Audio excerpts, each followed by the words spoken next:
The Weave Saga. Part 1. A Thread in the Weave. Chapter 4. Preparations. The next morning arrived precisely on schedule, which Aisling reflected as she stepped from her apartment building into the cool artificial morning of Home Sector 9, was one of the things she loved most about life in the Weave. The universe behaved. Transit mag leaves arrived when they were supposed to arrive. Lights turned on when they were supposed to turn on, and gravity remained pointed in the correct direction. Most problems had solutions, and most of those solutions worked. Life on the station felt reliable, permanent, and above all, safe. Aisling adjusted the strap of her satchel and joined the morning flow of commuters heading toward the transit station. Around her, Home Sector 9 was waking up. A bakery worker rolled carts of fresh bread toward a neighborhood market, while two maintenance technicians debated the merits of competing repair drones, and a young mother attempted to convince her daughter that wearing shoes was not an infringement upon her personal freedom. The girl disagreed, and their argument continued all the way toward the station, making Aisling smile. Some things were universal. Though the maglev platform was already crowded, she spotted Rowan immediately, mostly because Rowan was standing on a bench. "Good morning, citizens," the sandy-haired teen said loudly. Several commuters ignored him, and one elderly woman told him to get down. Rowan smiled at her. "Good morning, Mrs. Kessler." "Get down." "Yes, ma'am." He climbed off the bench. Aisling wasn't surprised to discover Talia standing nearby. What surprised her was the new holocamera. It wasn't the small student camera that they all had. This holocam was larger, more professional-looking. "Talia." The dark-haired young woman looked up. "Morning? Why do you have a new holocamera?" Talia looked at the holocam, then looked back at Aisling and said, "As part of a complex and mysterious process revealed to me by the great powers of the universe, I intend to take holopics with it." Aisling sighed. "That wasn't what I meant." "I know," said Talia, before flashing a radiant smile that suggested she knew exactly what Aisling had meant. The maglev arrived right on time, and 20 minutes later, they were walking through the university district where they found that graduation preparations had transformed the campus overnight. Decorative banners hung from walkways, and directional displays guided visiting families. Temporary kiosks sold commemorative merchandise. A massive holographic countdown floated above the central quad. Earth residency. Departure. 47 hours. 12 minutes, 8 seconds. As the numbers continued ticking downward, some students stopped to take photographs with their holo-cameras, while others simply stared. To Aisling, it meant the residency was becoming real, and she felt a flash of excitement about traveling to Earth. "You know," Rowan said, "I think they could make the countdown larger. It's not visible from orbit." Talia shot him a look. "It is visible from orbit. We're in orbit. You are the reason equipment comes with instructions like, 'Do not eat the batteries.'" Aisling let out an involuntary laugh and did her best to stifle any additional laughs as Rowan looked at her like he was wounded. She lost her willpower and laughed loudly. Rowan's hurt look was replaced by his own laughter. A second later, Talia joined. After a moment, things calmed, and Rowan said, "That one was brilliant, Talia. Do not eat the batteries," which set them all laughing again. As they quieted, Darian and Rihanna arrived. The central quad buzzed with activity as students gathered in groups on the grassy square, and faculty moved between the buildings as visitors wandered through the campus. Aisling and her friends spent some time playing Spot the Dirt Sider, which mostly involved guessing who would forget to watch where they were going because they were too busy staring up at the down. Her mind flashed back to her mom and dad over dinner the previous evening, and she had a clearer understanding of why her father had collided with things while watching his sunsets. "Soon to be my sunsets," she thought with excitement. Excitement hung in the air. Aisling couldn't remember the last time the university had felt this alive.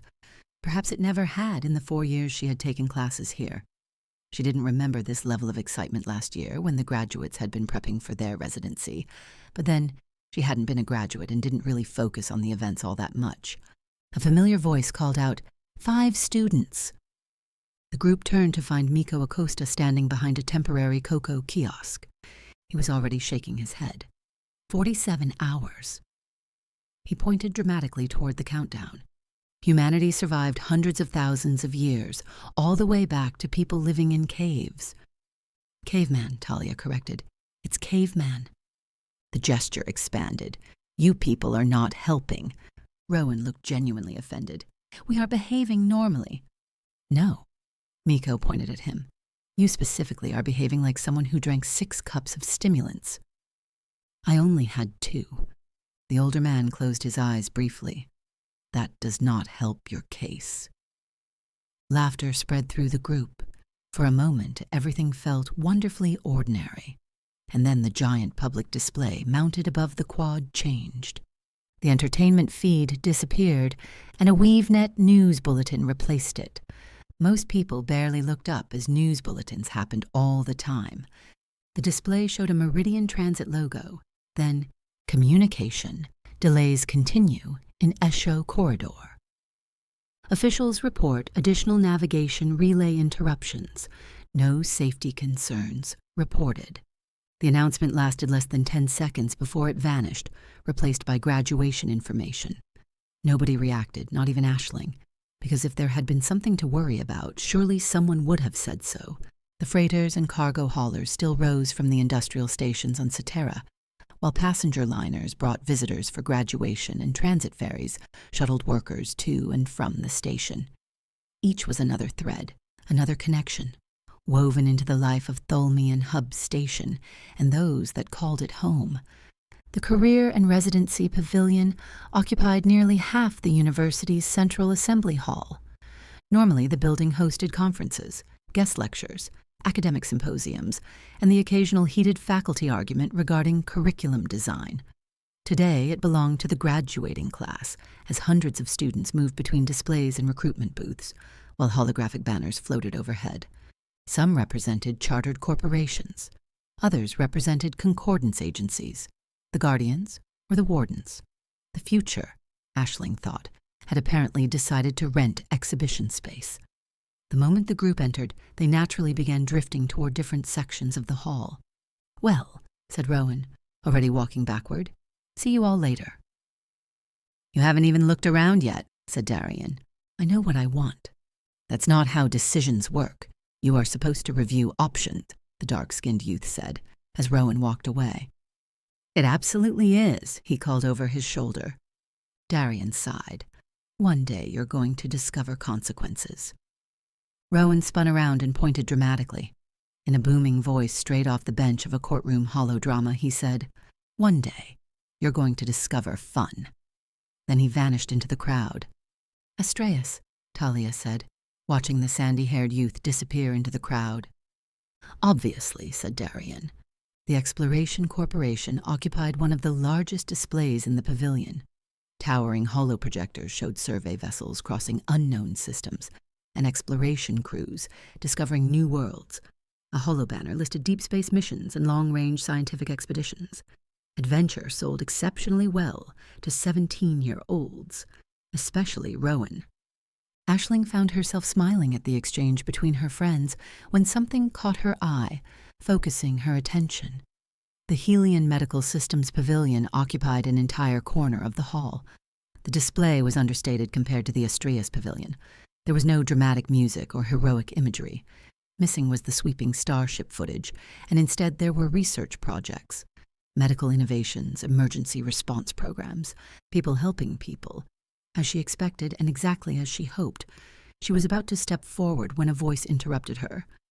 You've got the look again. Aisling turned. Talia was watching her. What look? Aisling said. The Helian look. Aisling narrowed her eyes. I don't have a Helian look. You most certainly do. Nope. You do. Talia nodded toward the display. You've had that expression since you were 6. Remember when you stayed over and we stayed up late and watched that medical holodrama? I don't even remember what it was called, but I clearly remember that look. Aisling looked away. I have not. You have, said her best friend. You also get the same look around puppies. Aisling considered arguing, then realized that would be a mistake as she saw Darian across the hall. Darian was already engaged in a serious conversation with a Titan Advanced Manufacturing representative, and the recruiter appeared to be delighted. Darian looked fascinated. The result resembled two infrastructure projects attempting to communicate. Talia followed her gaze. Should we help him? No. Good. So, let's go see your medical people, said Talia. The Warden Rescue display occupied a section near the center of the pavilion, where a crowd had gathered around a rescue shuttle simulator. Naturally, Rihanna stood at the front. The athletic redhead was listening with complete concentration as a uniformed rescue officer described emergency response procedures. The officer finished, and Rihanna immediately asked 3 questions, causing the officer's expression to brighten in the "we've found another one" manner of all recruiters. Aisling laughed as they walked toward the Helian pavilion. What? Nothing, said Aisling, not wanting to be deterred from entering the pavilion. Talia followed her gaze. Oh. Yeah, said Aisling. She's definitely getting recruited. Absolutely. And I won't be if I don't get in there, said Aisling, beginning to drag her friend toward the pavilion entrance. A chime sounded throughout the pavilion, and the buzz of conversation gradually quieted. Large displays suspended from the ceiling shifted simultaneously. University insignias disappeared, and a new image appeared. Earth. A murmur moved through the hall like waves in surf. Even students who had seen the image thousands of times paused. A woman's voice filled the pavilion. Good afternoon, graduating students. The image shifted and a transport liner appeared. The ship was elegant and modern. The name slowly rotated beside it on the holo displays. TSV Azuno. Your Earth residency transport assignments have now been finalized. Excitement swept through the crowd as students immediately began checking personal comms. Messages appeared with schedules, cabin assignments, and departure details. Full travel itineraries for the residency. Aisling's comm chimed, and she opened the notification. For a moment, she simply stared. Earth. It was real, actually real, she thought, feeling a surge of excitement flow through her. Beside her, Talia was almost shaking in her own excitement. Aisling reread the message again. Departure in 46 hours aboard the passenger liner Azuno.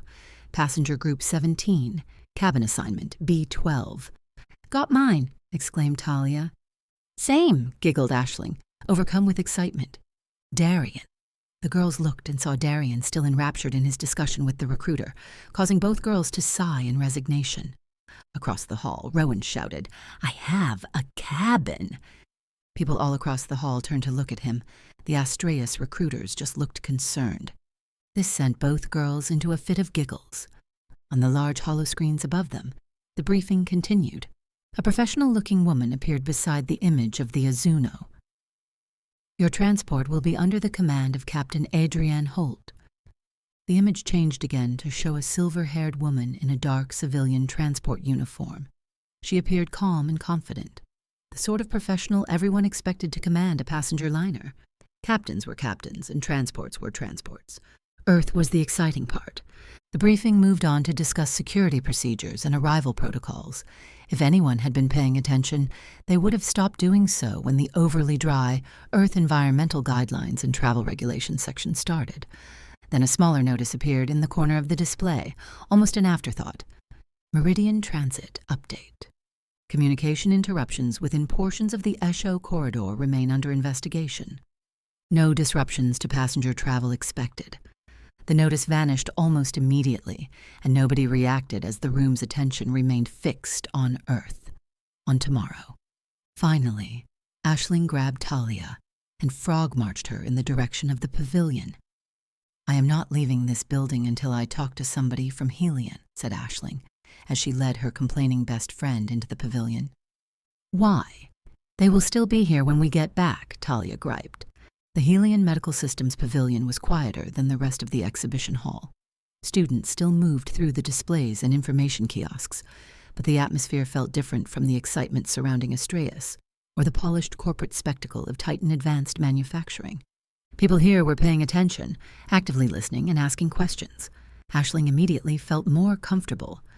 You're smiling again. Aisling glanced sideways. Talia. What? Stop studying me, the auburn-haired girl said. I'm not studying you. You are. I'm observing, said Talia with a mischievous grin. That's worse, Talia smiled. I know. The pavilion itself was arranged around a series of interactive displays, medical research, emergency response programs, planetary health initiatives, habitat environmental medicine, advanced surgical systems, public health logistics, and disaster relief operations. Unlike the exploration corporations, Heidland was an advertising adventure. It was advertising responsibility. Aisling liked that. One display showed a Heidland emergency response team treating casualties following a reactor accident on a mining platform. Another highlighted medical advances developed for long-duration deep space missions. Nearby, a third presentation focused on childhood health programs operating throughout the weave.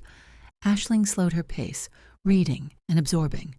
For the first time, she could almost see herself here, not as a student, but as a part of the Heidland team, helping people when they needed help. Excuse me. The voice came from behind them. Aisling turned. The woman standing there appeared to be in her mid-40s, dark skin and silver-threaded black hair, with intelligent eyes, professional without appearing intimidating. The Heidland insignia on her jacket identified her immediately as Dr. Marisol Kincaid, Senior Recruitment Coordinator, Heidland Medical Systems. The woman smiled. You've read every display in this section. Aisling blinked. You've been here 12 minutes. The woman checked her slate. 12 minutes and 26 seconds. Talia leaned toward Aisling. I like her. Aisling elbowed her. Dr. Kincaid laughed and asked, Earth residency class? Yes, ma'am. The woman made a face. Please don't call me ma'am. Sorry. Much better. She folded her arms and continued. Medical track? Aisling nodded. Hopefully. Hopefully. The recruiter raised an eyebrow. That doesn't sound very confident. Aisling felt heat creep into her cheeks. Heidland is competitive. Yes. I know a lot of applicants won't get accepted. Also, yes. The woman tilted her head slightly. So? Aisling hesitated, then answered honestly. So I don't want to assume. Dr. Kincaid studied her for several seconds, evaluating the way Professor Heidland evaluated answers in class. Finally, she smiled. Good. That wasn't the response Aisling expected. Most students walk in here already convinced they're future department directors. The recruiter gestured toward the surrounding pavilion. Confidence is useful. She paused to look at the girls. Humility is harder. Talia raised a hand. Dr. Kincaid blinked in surprise, then said, Yes, purely for academic purposes. The woman immediately looked suspicious. Go on. How many future department directors have you met today? Dr. Kincaid thought about it. 37. Excellent. Why is that excellent? The recruiter asked. Because that means Aisling still has a chance. Aisling groaned. The older woman laughed. A real laugh, the kind that reached her eyes, and it released the tension in Aisling. You two have known each other for a long time. 11 years, the auburn-haired girl said. 12, her dark-skinned friend answered. 11 and a half, Aisling countered. Dr. Kincaid nodded. That explains it. The recruiter turned back to Aisling. What interests you most? The answer arrived immediately. People. Aisling almost said it aloud. Instead, she paused in thought, and she realized the answer hadn't changed. People. Dr. Kincaid smiled. Good answer. The young woman frowned. Everyone says that's the correct answer. No. The recruiter shook her head. Everyone says it's the correct answer. A slight smile appeared as she continued. Very few people mean it. For a moment, the noise of the pavilion seemed to fade around Aisling. The conversation felt oddly important, not because it would determine her future, but because it felt like the first time someone from Heidland was taking her seriously. Not as a student, as a future colleague. Dr. Kincaid glanced toward one of the large displays overhead, where the Earth residency briefing was still running. Out in the main hall, students continued to celebrate cabin assignments, and the air was filled with anticipation and excitement. Enjoy Earth. The recruiter looked back at Aisling. I'm serious. I will. Don't rush through it. The woman tapped the Helion insignia on her jacket. These opportunities will still be here when you return. Aisling nodded. Dr. Kincaid's expression softened. My Earth residency was 24 years ago. That surprised both girls. What was it like? Aisling asked. The woman looked thoughtful, then smiled and said, Nothing. Aisling's mouth dropped. What? Nothing was like it in your experience of life thus far. The smile widened. You'll understand. Before either girl could ask another question, a comm alert sounded somewhere deeper in the pavilion. A Helion staff member raised a hand apologetically. Dr. Kincaid sighed. Duty calls. Then she looked directly at Aisling. One piece of advice. The young woman straightened instinctively. The recruiter smiled. When you get to Earth, look up. Then she walked away. For several seconds, neither girl spoke. Finally, Talia turned and said, Well. Aisling nodded. Well. Talia folded her arms. So, Aisling already knew what was coming. What, Tali? She likes you. Aisling groaned.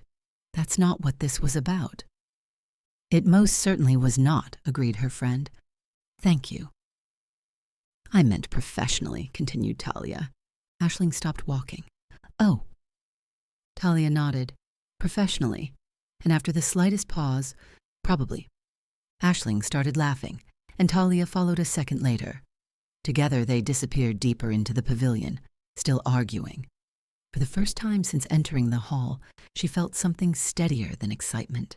Hope. Finding Rowan turned out to be remarkably easy for the girls. Aisling and Talia simply followed the crowd to the Astræus Exploration Pavilion, which occupied nearly a quarter of the exhibition hall and was impossible to miss. Towering hollow displays projected rotating star systems into the air. Survey vessels crossed between worlds, while exploration crews planted beacons on distant planets and moons. Entire sections of the pavilion were devoted to newly discovered systems, complete with interactive maps and environmental simulations. Aisling found Rowan exactly where she expected him to be, standing in front of a 6-meter hologram of an unexplored planetary system, completely mesmerized. Found him? Talia nodded.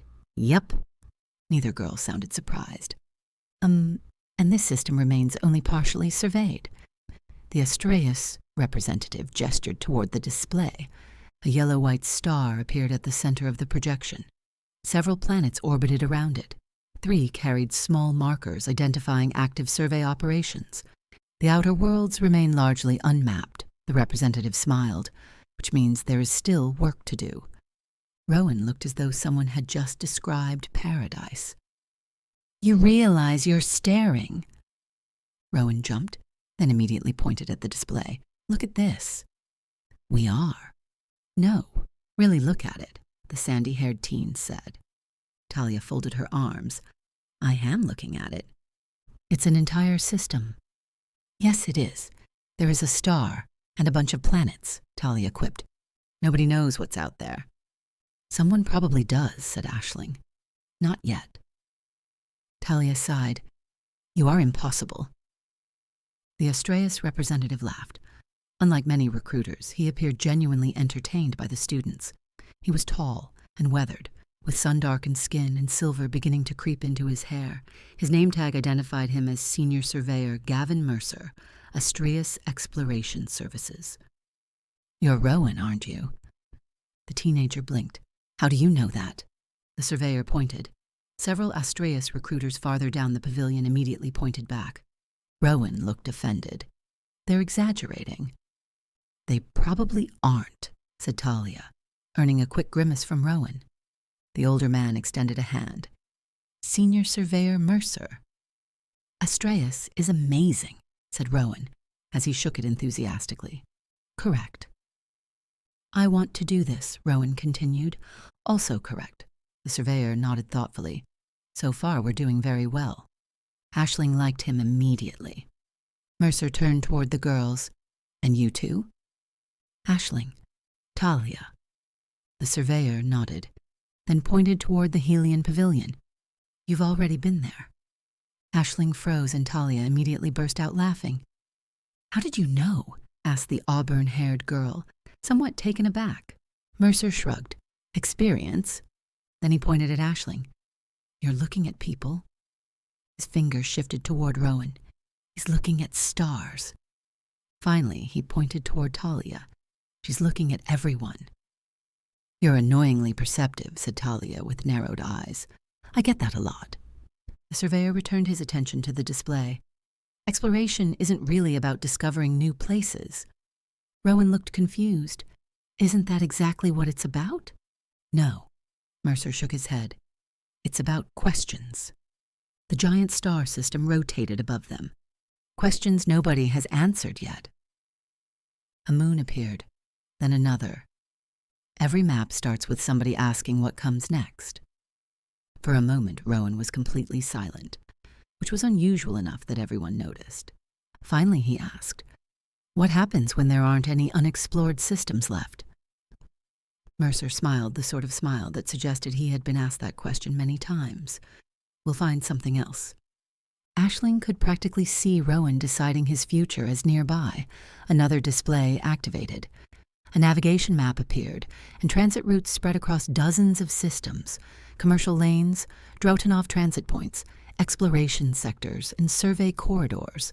Looking at it reminded Aisling of the star map that Professor Heidland had used to illustrate the weave. This map also showed how everything was interconnected. Talia leaned close and whispered, "There's your thread metaphor again." Aisling elbowed her. The representative tapped several highlighted regions. "Most Astreus work happens beyond the heavily populated systems." The map expanded and dozens of new routes illuminated. Rowan immediately pointed, What's that?" Mercer glanced toward the highlighted section. "Esho Corridor." Aisling noticed Talia glance up. The name sounded familiar. The surveyor zoomed the map slightly to show a collection of transit routes as they appeared near the edge of the display. "Mostly relay maintenance and long-range navigation support." He shrugged. "Not particularly exciting." "What about the communication problems?" The question slipped out before Rowan could stop himself. Mercer gave him a quick look, then laughed. "You've been watching the transit updates." "Maybe," Rowan answered tentatively. "That's a first," said Talia. The surveyor folded his arms. "Nothing unusual." His answer was immediate. "Relay outages happen." The map shifted again. The man continued. "Navigation systems fail, and ships lose communication. Maintenance crews get very tired." The highlighted region vanished, and the conversation moved on. None of the teens thought much about it, except Talia. For just a moment she frowned slightly, then the expression disappeared. "Come on." The voice belonged to Darian. The big teenager emerged from the crowd carrying enough informational material to start his own chartered corporation. Rihanna followed beside him. "You have entirely too many brochures. They're useful." "You've become a Titan employee already," the athletic red-haired girl said. "I have not." Rihanna continued. "You really have, Darian. It looks like you just went through Titan employee orientation." Rihanna pointed toward the stack. "How many are maintenance reports?" Darian hesitated, and his hesitation answered her question. Everyone started laughing, even Darian.